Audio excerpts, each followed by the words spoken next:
Bloomberg Audio Studios. Podcasts, radio, news.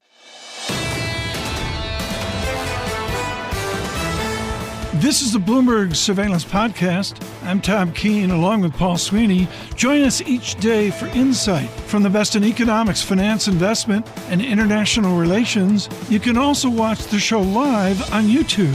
Visit the Bloomberg Podcast channel on YouTube to see the show weekday mornings from 7 to 10 a.m. Eastern from our global headquarters in New York City. Subscribe to the podcast on Apple, Spotify, or anywhere else you listen, and always on Bloomberg Radio, the Bloomberg Terminal, and the Bloomberg Business app. Joining us now, formerly with Citigroup, is Ebrahim Rahbari, who has been greatly missed on Wall Street. Thank you so much for joining us here. Let me just get right to your academics. The disinflation and presumed almost true deflation of China, how will that affect Americans? Well, I think first of all, it's great to be back with you after a little break. But I think you point to a really important change in the debate. I think a lot of people have emphasized that the Fed has shifted focus from inflation towards growth. But underneath that, there's actually a lot more, I think, attention on downside risks to inflation. If you look across the board, really, inflation expectations, which Chair Powell once again emphasized in Jackson Hole, have been soft and are now back to clearly pre-pandemic levels, maybe a little bit before. Commodity prices and oil prices are collapsing, and the actual inflation data has been sufficiently soft that maybe pre the great inflation, the Fed would have thought of it broadly at target. CPI at 2.5% year on year. In the past, we thought of that as roughly around target inflation for the Fed.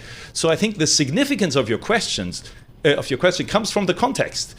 China is imparting a disinflation shock to the world when actually the risks to inflation are now, broadly speaking, including for the US, to the downside. Back to your academics at Oxford, where microeconomics molded into macroeconomics is frankly multi-decade, even centuries gospel. What are the microeconomic foundations now of supply and demand of goods, services, and I guess just productivity out there? What are those micro dynamics of our macroeconomics in this disinflation?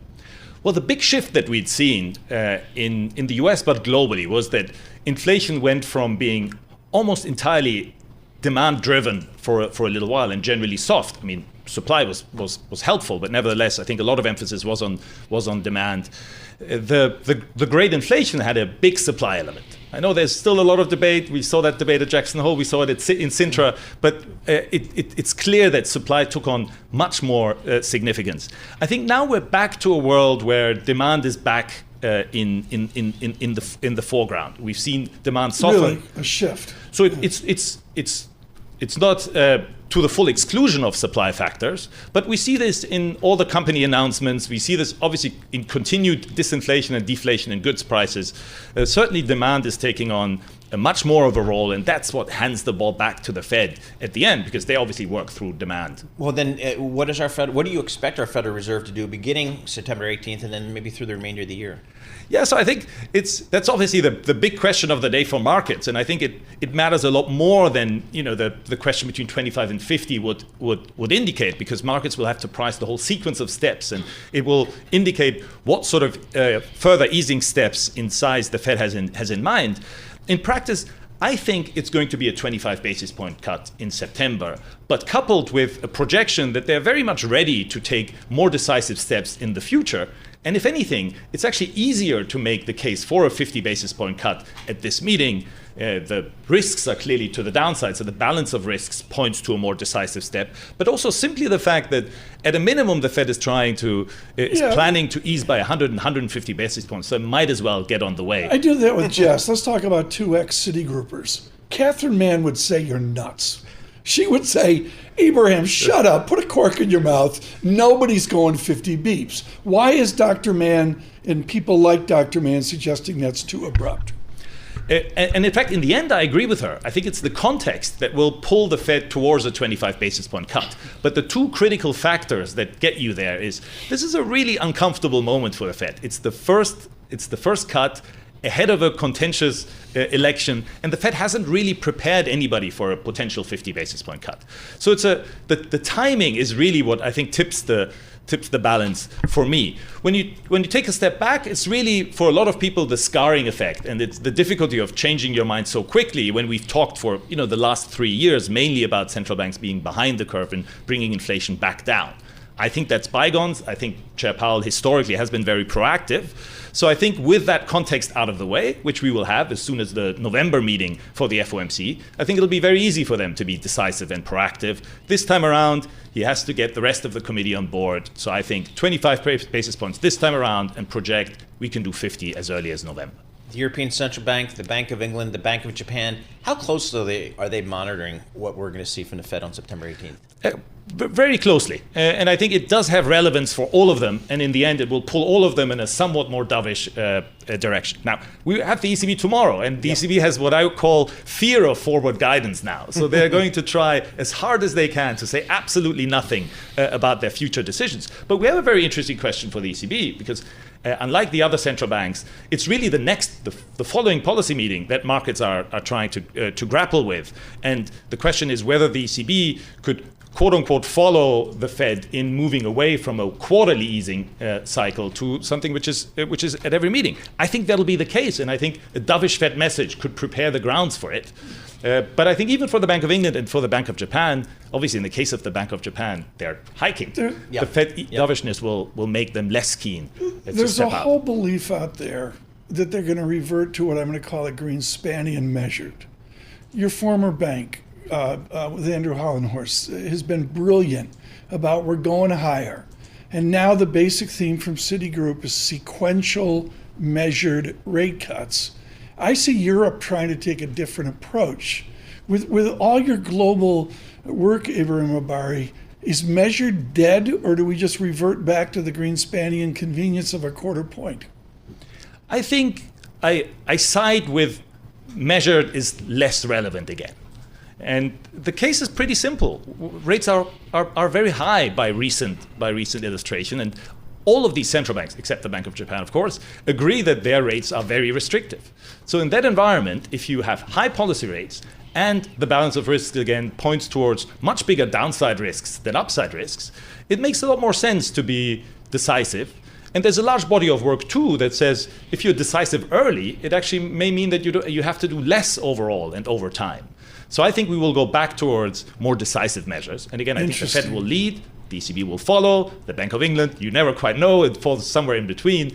But I think the broader theme will be we are going to see pretty steep rate cuts across the world. 5 minutes away, make it 4 minutes away, Paul, from this inflation report.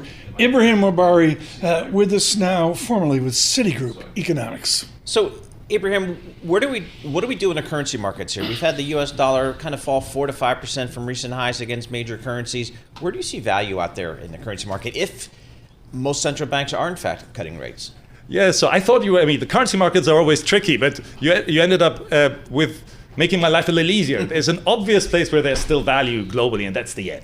Okay. And I think people have latched onto it, but we're looking across assets at a world where finding value is difficult. Finding value in defensive assets is even harder, and the yen stands out in that regard. And if you're a highly levered hedge fund investor, it's a little hard to take a long yen position when it's fallen, when dollar yen has fallen, the yen has risen so much so quickly. But for a medium-term investor, the yen is still by far the best place to be in currency markets. If you want to sleep really soundly, being long the yen against the renminbi is probably where you can sleep forever soundly. Okay. But I think the yen would really be where you find value. I got 1 minute here before we get to the report, and even we want you to stay with us to get your initial reactions to it. We had a one-off jump condition in inflation off the pandemic. What's the Rahbari timeline out to get to the glide path out to diminish that, diffuse it? Great question once again. I think cyclically we're looking at, I think fast falling inflation will be at target by early next year.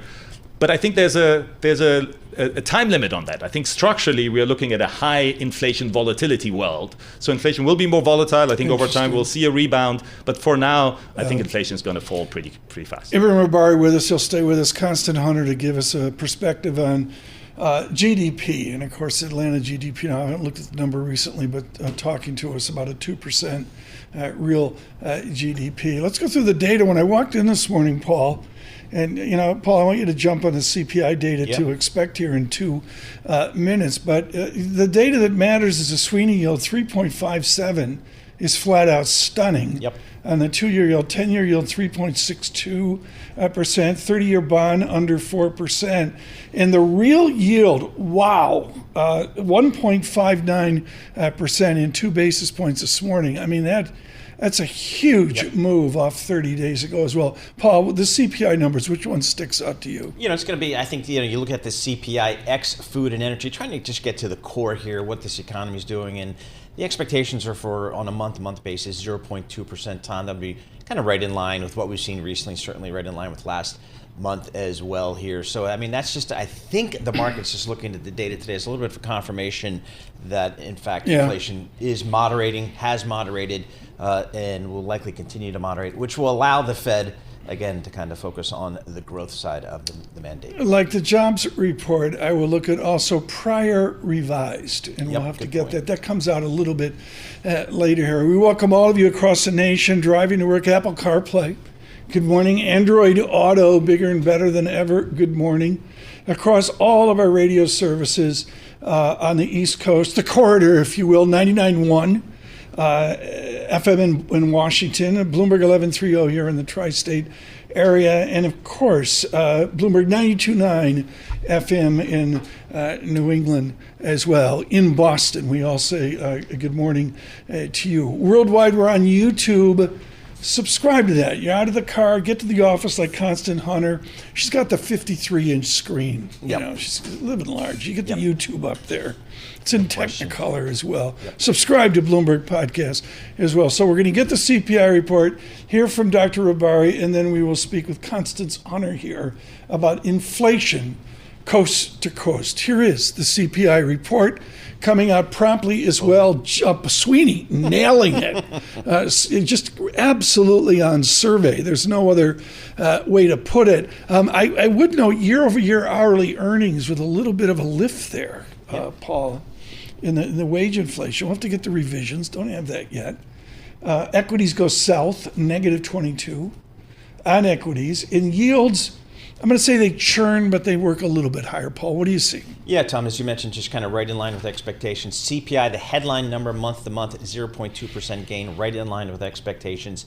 Ex food and energy up 0.3%, a little bit higher than the consensus of 0.2%. On an annualized basis, CPI ex food energy annualized 3.2%, again, right in line with consensus and right in line with what we saw last month. Again, so we'll wait for the revisions, Tom. Yeah, year over year, my headline is a tangible wage lift, which gets into the real wage as well. All of our economic indicators, the leadership of Michael McKee there. I guess, Ebrahim Rahbari, it's on plan, and that's all great for inflation. We got to wait for the revisions. But we have a buoyancy in wages. It's tangible. That's not disinflation, is it? Well, we've actually seen a moderation in pretty much all measures of wage growth. Unit labor costs have, in fact, been very low because productivity growth has been pretty resilient as well. So I think even when you look at wages, you can't really find inflationary risks of reigniting inflation. It's a little bit above target consistent wage growth, but nothing to worry about there. And if anything, I think the Fed will continue to worry about downside risks now. And Ebrahim, just quickly, I'm just reading some of the top live reporting from Bloomberg News. The higher than expected core inflation rating is going to be a problem for the 50 basis point Fed rate cut scenario for next Wednesday. So maybe a little bit higher core takes that off the who knows? Yes, exactly. I think the market worried actually about a low reading coming into this morning, and I think something broadly in line with expectations, slightly above. It doesn't quite seal, I think, the case for a 25 basis point move first, but I think it makes it a lot more likely. At the heart of the matter, and this is away, I should say, from today's report, is the number I look at, the ECI year over year, the Employment Cost Index, which is a blend of wages and benefits. It's just flat out not back to pre-pandemic. End of discussion. but we don't want it to go back to pre-pandemic levels. So we economists complained, and obviously society at large, for many years that wages weren't keeping pace, that living standards weren't keeping pace. So I think the point here is not so much whether wage growth is back to pre-pandemic levels, it's whether inflation is. And if wage growth is a little bit higher, that's actually probably a good thing. Okay, Ebrahim, thank you so much. Greatly appreciated today. Ebrahim Rahbari with us on this inflation report.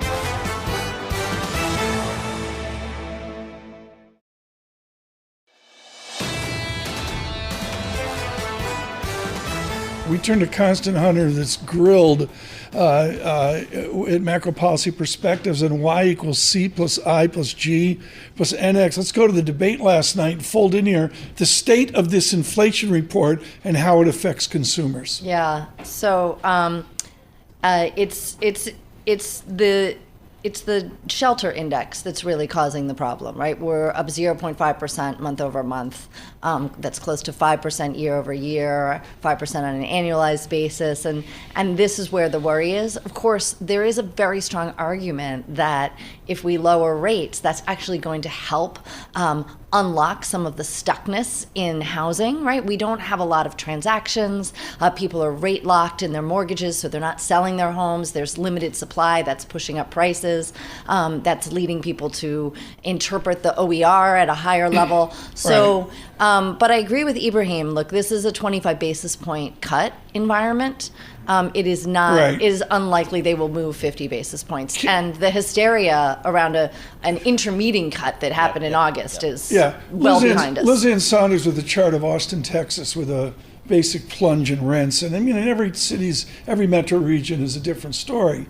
But Constance Hunter, the delusion here is Fed policy can look at subsets of inflation. Is there any literature that says they can be successful doing Fed policy, looking at this or that part of inflation?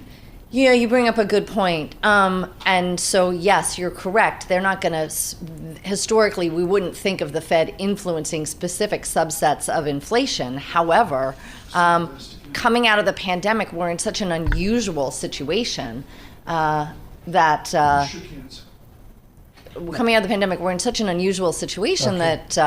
that housing is in this unique place. So we step back here and we've got inflation moderating.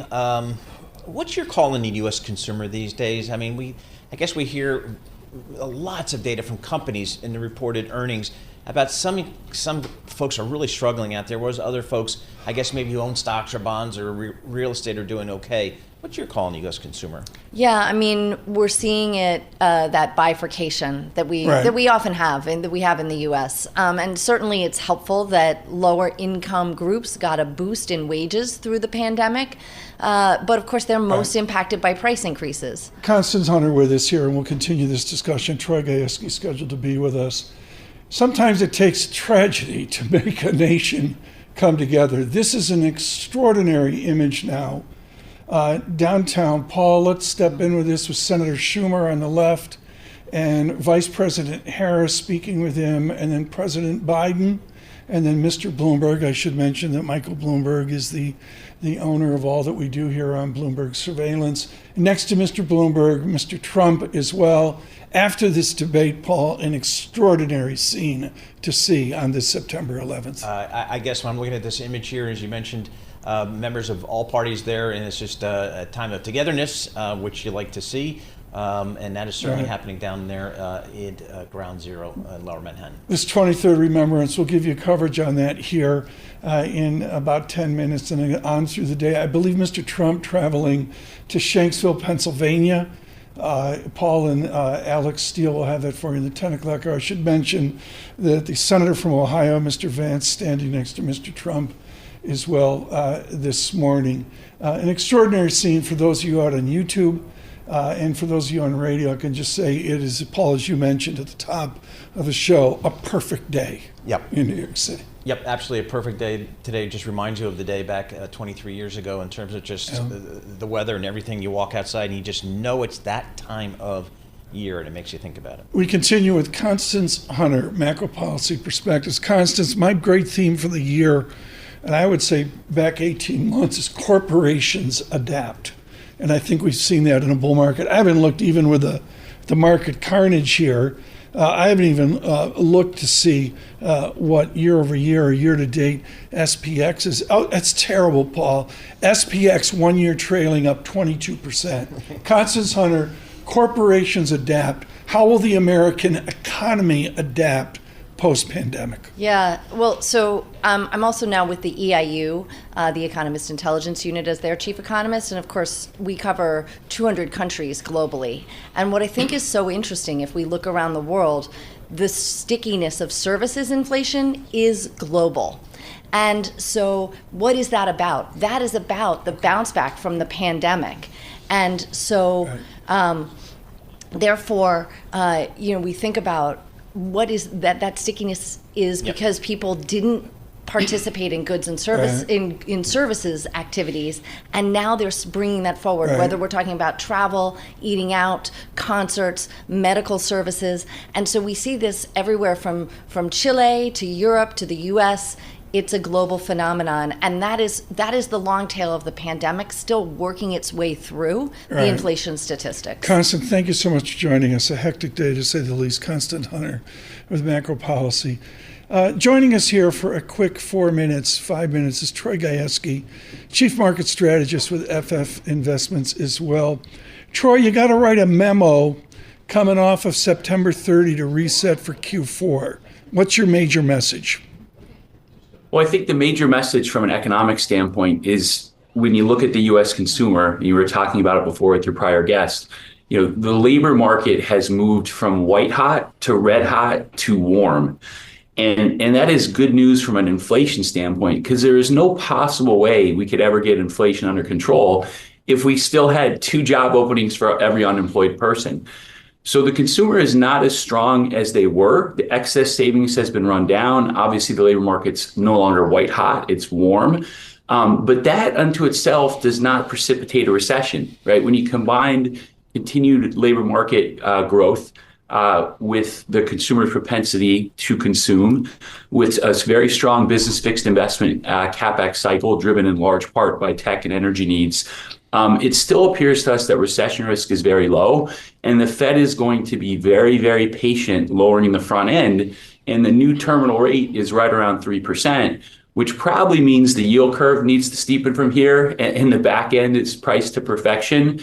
And then if you flip over to equity markets, there's nothing necessarily to fear from a revenue or earnings standpoint. The issue is valuations. You have growth at either unreasonable prices or at least very high prices. To your point, corporations adapt. The American corporate entities are incredible at that. It's just, you have less upside going forward than you've had since October of 22 based on valuation alone. So, Troy, what does that mean just as we think about equity markets here? I mean, I think a lot of folks are wondering about, is the AI trade played out? Do I need to think about other sectors to maybe lead this market higher? How do you think about that in the equity space? Yeah, so there's been an incredible amount of thought put into various factor trading, right? Whether it's quant shops or fundamentally based shops. And, the cautionary note there is, as you know, why do you own equities, right? You own equities for growth. Where are you getting growth? Obviously in tech predominantly, but also in a select handful of pharmaceutical companies. So trying to play sector rotations and catch-up trades is very, very challenging. I'll say, for instance, in our multi-strategy fund, it's something we pursue, but the probability of success we have there is not as high as more straightforward expressions like dividend futures or yield curve steepeners. So we're not big fans of people dropping tech to grab value just because valuations have expanded. And these days, there's so many other choices for investors, whether it's in private credit or middle market private equity or in the hedge fund space. There's no reason to be overly obsessed with this concept of sector rotation and trying to delude yourself into timing it perfectly. Troy, too short a visit. The news flow today, extraordinary. Troy Gayeski will do this again longer. Please join us in our studio. Mr. Gayeski is Chief Market Strategist at FS Investments. By popular claim, we will get to olive oil with our surveillance olive oil correspondent, Javier Blas. But Javier, I want to go to something you just had out. You've been so busy here with this interesting collapse in the microeconomics of oil, British Petroleum can't get out of their way. 10 years back with dividends, 3% annual return. 20 years back with dividends, 2% annual return. Javier, with your global expertise, how do boards, how do institutional shareholders let big oil get away with that mediocrity? Well, that's one of the reasons that big oil was one of the most hated sectors until about 3 years ago. And it was not just because climate change, it was a big factor here in Europe.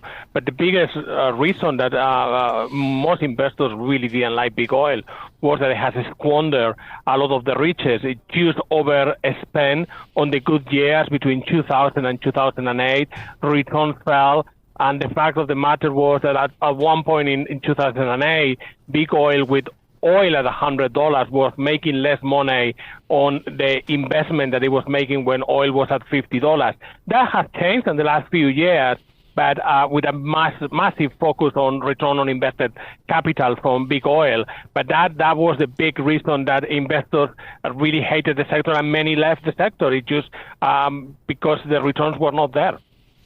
So, Javier, in a recent column, you point out the risk to big oil here with falling prices. And again, we've got Brent just around $70 a barrel. It was below 70 yesterday, because that really calls into question their ability to return cash to shareholders, to keep shareholders happy. What is the risk there for big oil and their cash flow? Well, the main problem is that when prices were at $85, $90 a barrel, everyone could make money. Now we're at 70, it's going to be more difficult to the weakest players to make the money. Big oil has been returning a lot of money to shareholders, not just via dividends, but particularly through buybacks. In some cases, some companies were returning more money via buybacks than they were doing by dividends. I think that those buybacks are in danger, at least the size. I don't think that they will stop completely, but some companies are going to have to reduce the size of those buybacks because prices are coming down. The strongest players, the ones that probably are going to be able to weather the storm, are going to be the American oil companies in big oil, Exxon and Chevron. I think that Shell and Total Energies, the British and French companies, are in the middle ground, and BP clearly is the weakest partner of those five. Javier Blas, Bloomberg News, with us in London. Javier, The World for Sale, an acclaimed book, huge response off the Penguin Press. Javier Blas and Jack Farchi with that. Your world, Javier, is meeting in Singapore right now. How scared is the oil world at what I believe is the APEC summit? Yes, Asia Pacific Petroleum Energy Conference every year in Singapore, 40 years. This year there is the best place to take a pulse of what the oil industry is feeling. I have been talking to people participating, and the sentiment is bearish. A lot of people will say it's all about China. I think that there are two things at play here. One is it's true that the global economy has weakened, and it appears to be weaker as we go into 2025, particularly in China. But I think that the other big problem is that OPEC kept prices too high for too long, incentivized production from every of his rivals, Texas, New Mexico, but also Canada, Guyana, Brazil, and other places. And when oil demand was booming, the growth of oil demand was very strong. That extra oil can be absorbed with relatively ease. But now that things are slowing down a bit, and they're not really, I hear some people talking about oil demand stagnating. We are going to still grow year on year about 1 million barrels a day of oil demand. The problem is that the supply is increasing too much, and everyone is looking at the plans for OPEC to bring extra barrels in 2025, barrels that the market is now clearly telling the cartel that they are not needed if they want to keep the prices at the current level. There is a big problem, and is that OPEC is really confusing the market. It's not really showing his cards for 2025, and financial investors are responding to that uncertainty with a massive sell-off in the financial market for oil. About 100 million barrels over the last few weeks have been liquidated, and that's what has caused the price to drop just under $70 a barrel Brent yesterday. On the price now is recovering, and we are trading just under 71. What do you expect the American producers to do? America now, for the first time several years ago, is a net exporter of oil. What do you expect the American companies to do? I think that they can carry producing more oil. The U.S. shale industry in Texas and New Mexico has consolidated a lot and has consolidated towards bigger players with a big role for big oil, including by Exxon. I think that those companies are going to carry on. I mean, certainly I'm not expecting everyone to be investing the same way at 85, and now that WTI is trading just close to $65 a barrel. Right. But good news for some of the American producers is that they have been battling with problems to getting rid of the natural gas that comes along the oil in Texas. Natural gas prices have dropped in Texas to below zero. A new pipeline is coming on the stream on the next few days, couple of weeks, and that's going to really allow some producers to increase output during the last final months of the year. Javier, nobody cares. All we care about is Javier Blas and olive oil. You got me reading Olive Oil Times, where Spain, because of the elevated prices, they removed the value-added tax. Tunisia's doing some price cap or whatever. To our listeners across the nation and worldwide, including Saudi Arabia, Javier Blas, do we need to get used to these terrible high prices for olive oil? I have good news. As Brent and WTI are dropping, the price of olive oil is starting to drop. Not a lot. The wholesale market remains tight. The harvest in Spain, the world's largest producer of olive oil, is not coming until November, December, but the harvest look a lot better, better than the previous year. I just came back from my home country, and things are looking good. So we have a couple of months of tightness. September, October are going to be tight, prices high, but coming into December and certainly into 2025, new crop arrive, big recovery in production in Spain, prices will drop. Tom, I bought a bottle of extra virgin olive oil in Spain for €6.50. So that is good news. We were paying double that price. Javier, I got 30 seconds. Saudi Arabia just won the Dubai olive oil competition. Can Saudi Arabia lead the Middle East to olive oil excellence? God, you are making trouble with Italy, you are making trouble with Greece, and now you want me to make trouble in Saudi Arabia. Saudi Arabia is a great oil country when it comes to mineral oil. For olive oil, you are better with Spain. Okay, Javier Blas, that's a strong take there. Thank you so much.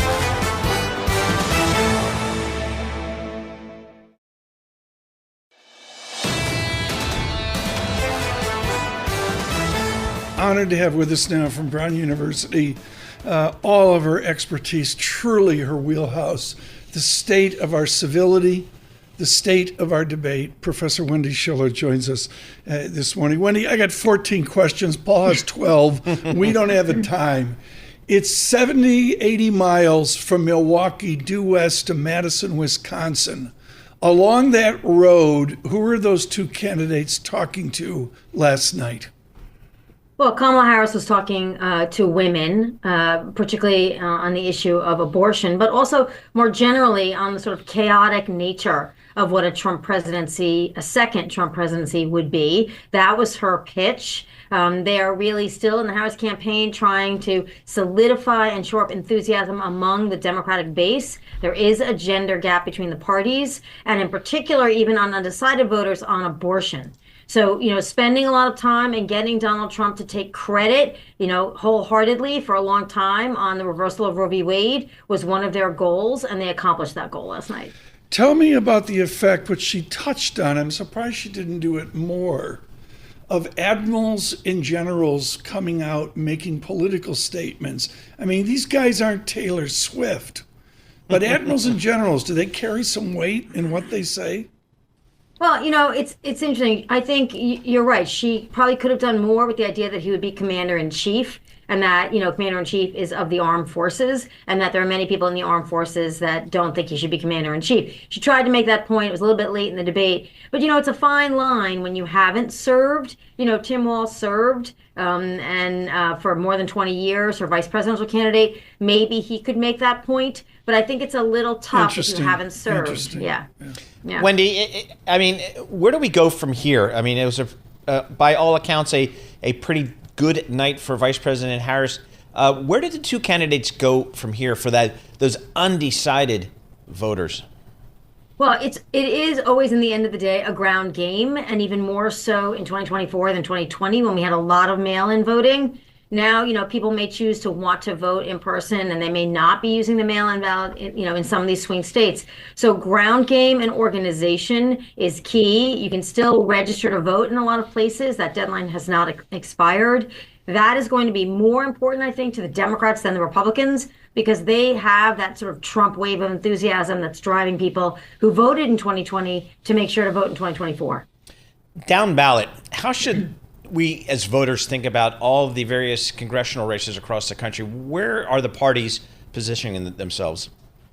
When Joe Biden, Paul, it's a great question. When Joe Biden stepped down, it sort of separated the presidential campaign from ongoing congressional campaigns. It freed up Democrats in particular to run more individual races, more state-tailored races. And so they're still trying to do that because really it's a toss-up at the presidential level. They can't really afford to go all in on Kamala Harris. They have to really go local. And that's why it's a little bit unpredictable what's going to happen in the House. You have 10 seats, 15 seats that are really in contestation, but they are in New York and California. And so that gives Democrats a potential edge in claiming back some of the seats they lost in 2022. And the Senate is really unpredictable at this point in time. You've got Trump up in Nevada, Trump up in Arizona, but the Senate candidates are polling ahead of the Republican challengers. So it's really a toss-up there, too. Professor Schiller, in the time we've got left, I got two themes here. I want to get them both in. They're important. I was shocked at the number of debates in the 50s, even within the Democratic Party debates, just single-party debates, but also in 1960. Is there any value to either candidate to do a second debate? Tom, if you're the Harris campaign, you want to take the victory lap and don't do this again. Just like Trump did so well against Biden, you have a great debate. Trump had to debate Harris, right? But you have a great debate that you cannot even do better than you did last night. Don't do it again. Trump may want to debate again, obviously, but I think the margin of utility to Trump is probably really little.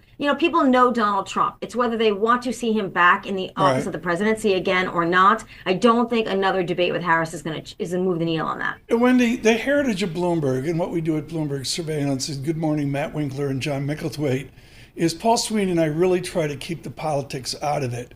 But the thing, Wendy, in there that I'm like, you gotta be kidding me. You go back to Smoot-Hawley 1930. Oh boy. Or Fordney-McCumber tariff, which my grandfather used to talk about. I mean, Wendy, come on. There is no literature that exists that says that China or Germany or Romania are gonna pay a tariff. Am I right? You are correct. And it's really important to bring back Smoot-Hawley as an example of what not to do to exacerbate any kind of economic condition, because what really sent us into a depression was that bill. And that, it is always much more expensive for the American consumer for tariffs, 1890s, 1930s, and it cost us billions of dollars when Trump had these tariffs in place in subsidies to farmers to pay them for lost product sales in China. So, it is a dangerous tool, I believe, to use sort of as a political or diplomatic weapon against a country because it backfires on the United States. And Kamala Harris was okay on that, but, there was a little bit, not much wiggle room since Biden has kept these tariffs in place for the most part. Exactly. So if you were advising Vice President Harris, Wendy, what would you tell her about the key message between now and Election Day for her? She had a good combination last night of particular issues that are on the ballot, for example, in Arizona, abortion, and resonate. She threw in the fact that she was a gun owner. I think that's an important thing in states like Pennsylvania and Wisconsin and Michigan and Georgia and North Carolina, all these states, making sure that people don't believe that she is as left as Donald Trump wants to portray her to be. That is her messaging challenge. And then just retail organizational politics. There are more registered Democrats than Republicans in the country, and whether they can really turn out the vote. And that is the challenge from now until November. You think about Brown University. I mean, Gordon Wood, Wendy Schiller. I mean, you gotta, it's like serious people. For all of you, whatever your political affiliation, the professor from Providence, Wendy Schiller, thank you so much. This is the Bloomberg Surveillance Podcast, bringing you the best in economics, finance, investment, and international relations. You can also watch the show live on YouTube. Visit the Bloomberg Podcast channel on YouTube to see the show weekday mornings from 7 to 10 a.m. Eastern from our global headquarters in New York City.